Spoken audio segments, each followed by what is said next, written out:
नमस्कार बंधुओं, आप देख रहे हैं अभीष्ट भारत। शैलेंद्र सिंह के साथ आज हम बात करेंगे नए सीएए कानून पर, जो कल इसकी अधिसूचना जारी हो गई, नोटिफिकेशन जिसको कहते हैं, और ये कानून लागू हो गया और इसका पोर्टल भी आ गया। इसका डिस्क्रिप्शन बॉक्स में पूरी आईडी है, जिसमें आप जाके अपनी जो भी बाहर से आए हुए पाकिस्तान, बांग्लादेश और अफगानिस्तान से हिंदू, जैन, बौद्ध, सिख, पारसी, क्रिश्चियन, ये सारे लोग जो वहाँ इस्लाम के नाम पर प्रताड़ित किए जाते हैं, जो भाग के उनको फाइनली कहीं नहीं जगह मिलती है और हिंदुस्तान आके बसना पड़ता है, और वो 60-60, 70-70 साल से हिंदुस्तान में रह रहे हैं, बिल्कुल एक तरह से बंजारा जीवन जीते हैं, जिनके पास ना आधार कार्ड है, ना पासपोर्ट है, ना कोई नौकरी पा सकते हैं, ना कोई सरकारी सुविधा पा सकते थे, उन सबको अब सरकार नागरिकता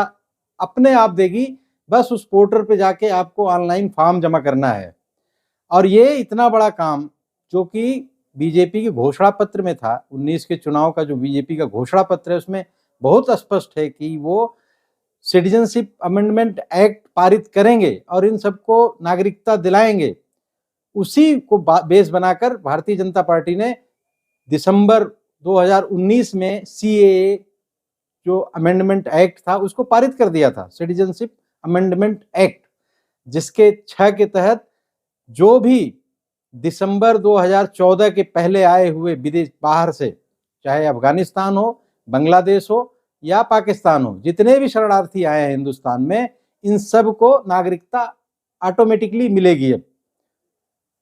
तो इस पर इतना हंगामा बरपा है पूरे देश में, जैसे कि 2019 में जब हुआ था ये काम, उस समय भी आपने शाहीन बाग वाला देखा होगा, और पूरा विपक्षी जितने भी कांग्रेस और जितने लेफ्ट और वामपंथी और सपा, बस ये सब जितने भी मुस्लिम तुष्टीकरण की राजनीति करने वाले लोग हैं, इन्होंने मुसलमानों को भड़काने में कोई कोर कसर नहीं छोड़ी, और इन्होंने एक बड़ा आंदोलन खड़ा किया, जिस पर भारतीय जनता पार्टी की सरकार भी कुछ नहीं कर पाई। वो अपना खेलती रही कि सुप्रीम कोर्ट कुछ करेगा। सुप्रीम कोर्ट ने कहा मेरे कंधे पे बंदूक रख के मत चलाओ जी, आपको जो करना हो करो। उन्होंने एक कमेटी बना दी 2-4 वामपंथियों के लेके, और उसका कोई निष्कर्ष नहीं निकला। आपको सब पता है किस तरह से सालों तक, लगभग साल भर, दिल्ली की जनता बिल्कुल कैद सी रही। जो शाहीन बाग की तरफ, ओखला की तरफ जाना दुश्वार था, कोई आदमी 8-10 किलोमीटर चक्कर लगा के रोज आते जाते थे, घंटों और करोड़ों रुपए के डीजल पेट्रोल बर्बाद हुए। इस तरह का एक आंदोलन, प्रायोजित आंदोलन, आंदोलन जीवियों द्वारा फिर से एक बार करने के क्षेत्र में प्रयास शुरू हो गया है। सारी पार्टियां, जो कांग्रेस के आप प्रवक्ताओं के, जयराम रमेश के ट्वीट देखिए, या जो भी इनके वामपंथी, चाहे केरला का जो अपना मुख्यमंत्री है, वो कह रहा है कि जी ये तो विभाजनकारी, भेदभावपूर्ण अध्यादेश है या अमेंडमेंट है, इसमें मुसलमानों को क्यों नहीं शामिल किया गया।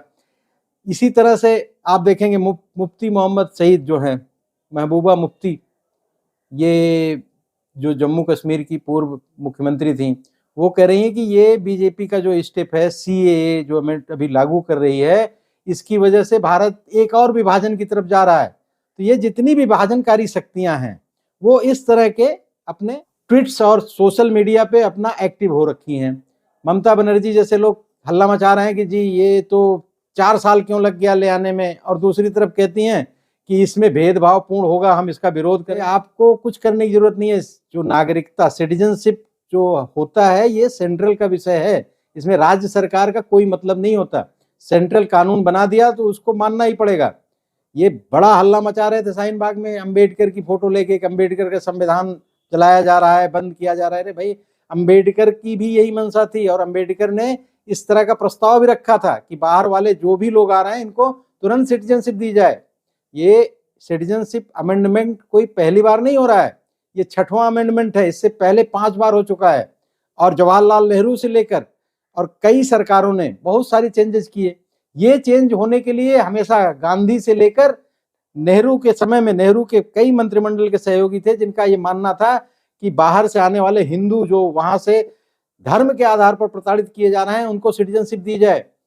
ये लोकसभा के जो स्पीच हुई है, उसमें आप जाके पूरा देख सकते हैं कि किस तरह से इन बातों को तथ्यात्मक ढंग से सरकार ने रखा है। लेकिन फिर भी इनको चूंकि मुसलमानों को गुमराह करके उनका वोट बैंक को संगठित करके बीजेपी के अगेंस्ट डलवाना है, तो उसके लिए मुसलमानों को भड़काना और मुद्दों का अभाव है, क्योंकि इनके पास कोई मुद्दा तो है नहीं, तो ये इस तरह के मुद्दों को ही प्रमोट करके सोचते हैं कि हम सत्ता में आ जाएंगे। जैसे 2019 के चुनाव में राफेल और दुनिया भर के नाटक किया कांग्रेस और विपक्षी पार्टियों ने, वैसे इस बार सीए और बैंक का जो स्टेट बैंक का जो इलेक्टोरल फंड वाला मसला है, इन सब चीजों को लेके नाप शनाप की बातें शुरू हो गई हैं।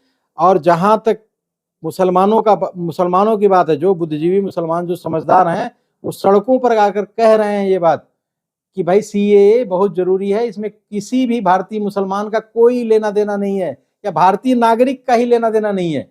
ये तो उन लोगों के लिए है जो विदेश से प्रोसिक्यूटेड हैं, रिलीजियस प्रोसिक्यूशन जिनको मिला हुआ है, बेचारे वहां से अपनी बहन बेटियों को बचा के भाग के आए हैं हिंदुस्तान में और 20 साल से रिफ्यूजी की जिंदगी जी रहे हैं, उनको नागरिकता देने की बात चल रही है, उनको नागरिकता मिलने की बात हो रही है। इसमें इनको बड़ी तकलीफ होती है। और ये जो लोग आए हैं ये ज्यादातर दलित जो पिछड़ा वर्ग है उससे ही हैं लोग सब, और जो दलित और पिछड़े वर्ग की राजनीति करने वाले पीडीए का रट लगाने वाले, चाहे अखिलेश यादव हो चाहे राहुल गांधी, इनकी जुबान पर दही जम गया है। ये विरोध तो कर रहे हैं सीए, उल्टा सीधा मायने बता बता के समाज को भ्रमित करने का काम कर रहे हैं, लेकिन इससे कुछ भी फायदा नहीं होना है। ये सीए एक नियम बन गया और इसके आधार पे अब सिटीजनशिप की प्रक्रिया शुरू हो गई है, पोर्टल लॉन्च हो गया है। पोर्टल का लिंक हमारे डिस्क्रिप्शन बॉक्स में है, उस पर जाके जो भी बंधु बाहर से आए हैं वो अपना रजिस्ट्रेशन कराएं और भारत की सिटीजनशिप प्राप्त करें। इसके पक्ष में जब से कल शाम को जब ये अनाउंसमेंट हो गई, सूचना जारी हो गई, तब से बहुत क्षेत्रों में, चाहे पश्चिम बंगाल में 24 परगना क्षेत्र में, जो वहाँ पे बहुत सारे भाई जो बहुत सालों से इंतजार कर रहे थे कि सिटीजनशिप अमेंडमेंट एक्ट पारित हो जाए और उसको सूचना जारी हो जाए, हम सिटीजन बन जाए देश के, वो कितने खुश हैं। नोएडा से लेकर राजस्थान में कई जगहों पर जश्न मनाए जा रहे हैं। बहुत सारी वीडियो आप लोगों को मिल रही होंगी इसके फेवर की। और कुछ विरोध वाले नेतागण जो जिनको पॉलिटिक्स करनी ही है, उनके पास कोई मुद्दे नहीं है, तो वो बिना मतलब की विरोध वाली राजनीति उनकी शुरू हो गई है। यहाँ तक कि जो अल जजीरा जैसे चैनल जो कह रहे हैं कि जी मुसलमानों के विरोध वाला सीए कानून पारित हो गया, वो भारत की सरकार सत्ता में आने के लिए इलेक्शन के जस्ट पहले इसको पारित किया। इलेक्शन के पहले पारित करने का तो 4 साल पहले ही, जब ये सीए के बाद आंदोलन शुरू हुआ था, जब पार्लियामेंट से पास हुआ, राष्ट्रपति ने साइन कर दिया, उसके बाद जो इतना बड़ा देश में इसके विरोध में माहौल बनाया गया कि सीए आएगा, उसके बाद ये एनआरसी ले आने का पहला उपक्रम है, उसके बारे में भी, एनआरसी भी आना निश्चित ही है। एनआरसी के विषय में भी हमारे गृह मंत्री जी ने स्पष्ट कह दिया है कि इसमें कोई विचार की या भूमिका बनाने की बात नहीं है कि पहले सीए आएगा एनआरसी आएगा, ये आना दोनों को है। सीए का पास हो चुका था, एनआरसी तैयार है, और नेशनल पॉपुलेशन रजिस्टर्ड भी बनना है, जो बहुत हर देश में, हर विकसित देश में आप देखेंगे, या बहुत छोटे मोटे देशों में भी ये तीनों चीजें हैं, हर जगह हैं। और उसमें अपने लोगों को भारतवर्ष तो पाकिस्तान, बांग्लादेश, अफगानिस्तान तो भारतवर्ष को ही तोड़ के बना है। सुप्रीम कोर्ट में जब ये मसला उठाया सीजीआई ने कि भाई आप श्रीलंका, बर्मा, भूटान या आसपास के जो और देश हैं उनके लोगों को, उनके हिंदुओं को क्यों लेने से मना कर रहे हैं, उनके लिए क्यों नहीं अमेंडमेंट में ना जिक्र है, तो वहां पे बताया गया था स्पष्ट रूप से कि भैया ये पाकिस्तान, अफगानिस्तान और बांग्लादेश, ये तीनों देश कलमा पढ़ के इन्होंने अपनी देश की स्थापना की है और इस्लामिक देश हैं, शरिया कानून से चलते हैं। हिंदुओं को वहां पे, आम जनता से आप पूछ लीजिए, वो कहते हैं खुल के कि भाई हम हिंदू क्यों यहाँ रहेगा, ये इस्लामिक देश है, यहाँ शरिया कानून है, यहाँ पे हिंदू नहीं रह सकता, या तो हिंदू कन्वर्ट कर जाए, नहीं तो मार दिया जाएगा या भगा दिया जाएगा। और ये हुआ भी। जहाँ बंटवारे के समय पाकिस्तान में 23% हिंदू थे, वहां 1.8% रह गए हैं। अफगानिस्तान में तो 0.02% शायद नाम मात्र के गिनती में होंगे, 100-125, वो भी छुप छुप के रहते हैं कहीं। और बांग्लादेश की स्थिति यह है कि वहां पे कितना हिंदुओं की जनसंख्या कम होते होते अब 3.5% या ऐसे कुछ बची हुई है। और प्रोसिक्यूटेड लोग सबसे ज्यादा पाकिस्तान से आए हैं। देखिए करीब 80% लोग, इस ग्राफ में दिख रहा होगा आपको कि 80% लोग पाकिस्तान से प्रोसिक्यूटेड होके आए हैं। उसके बाद बांग्लादेश और अफगानिस्तान। वहां से जो मुसलमान छुप के आते हैं यहाँ पे, वो तो अपना आधार कार्ड भी बनवा लेंगे, वो अपना दुनिया भर का उनका पासपोर्ट भी बन जाता है, फर्जी करके कम से कम लाखों की संख्या में रह रहे हैं। लेकिन जो हिंदू आते हैं, वो चूंकि रिलीजियस प्रोसिक्यूशन, उनको धार्मिक आधार पे, भेदभाव के आधार पे भगाया गया वहां पे, तो वो भारत आके शरण लेते हैं, उनको रिफ्यूजी कैंप में रहना पड़ता है। वो यहाँ पे जैसे मुसलमान आता है तो मुसलमानों में घुल मिल जाएगा, वो तो वहीं पे शादी कर लेगा, बाल बच्चे पैदा कर लिया, अपना रह रहा है बढ़िया मस्त। लेकिन जो हिंदू है वो अपने सीमाओं में ही रहता है, अपने लोगों के बीच में सुरक्षित रहने के लिए हिंदुस्तान में आ गया भले, लेकिन सरकार आइडेंटिफाई कर लेती है। लगभग 18 लाख लोग हैं रिफ्यूजी, जिनके बाल बच्चे मिला लेंगे तो और बहुत ज्यादा हो जाएंगे। इन सबको अब सिटीजनशिप मिलनी निश्चित है।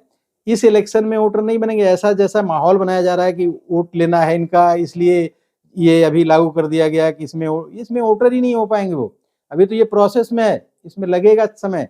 लेकिन कम से कम एक बड़ी खुशी है कि इतने दिन से जो जिल्लत की जिंदगी झेल रहे थे हमारे हिंदू भाई, जो धर्म के नाम पे इस्लामियों ने उनको डरा के धमका के कन्वर्जन नहीं करा पाए, तो अपनी इज्जत और अपनी बहन बेटियों को बचा के हिंदुस्तान में आए थे, उनको कम से कम सम्मानजनक जीवन मिलना शुरू हो जाएगा। इसका विरोध करने वाले जो लोग हैं, जिनके एजेंडे थे कि भाई भारत तो खुद गरीब देश है, असदुद्दीन ओवैसी कह रहा है ना कि भारत से तो लाखों लोग खुद जाते हैं बाहर नौकरी करने, बाहर से क्यों लोगों को बुलाया जा रहा है।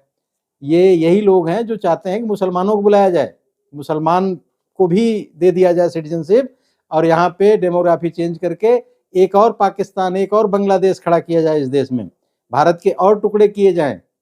ये इनकी पहले से पॉलिसी थी। आपको पता होगा देवबंदी और बरेलवियों का यही लड़ाई थी कि बरेलवी चाहते थे कि भैया ये विभाजन कर लो और एक देश तो मिल जाएगा हमें, पाकिस्तान जब बनाया।